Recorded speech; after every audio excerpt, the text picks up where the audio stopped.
भारत में fatty liver रोग एक बड़ स्वास्थ्य समस्या भाव में जनाशुना। विशेषज्ञ मानक मतरे देश में प्रति 10 जन व्यक्ति मध्य 4 जन यह समस्या पीड़ित अच्छा। यह तथ्य निकट में भुवनेश्वर में आयोजित मोटापोलॉजी होरिजन 2025 सम्मेलन में सामना को आसी। पूर्वर धारणा थिला जे केवल मद्यपान करुवा व्यक्ति माने ही फैटी लिवर शिकार होती, किंतु विशेषज्ञ माने चेतावनी देइछन्ते जे मद्यपान करुवा लोक माने मध्य एही रोग रे आक्रांत हो पारंते। याकू non alcoholic fatty liver disease कहा जाउछि।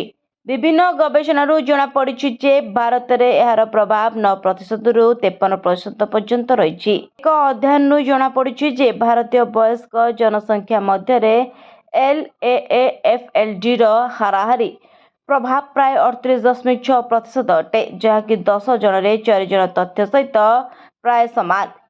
चिंतार विषय हेउछि जे पिलामानंक ठारे मध्य एही समस्या देखा जाउछि।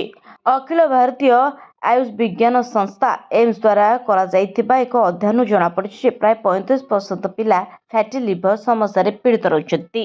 रिपोर्ट न्यूज दुनिया।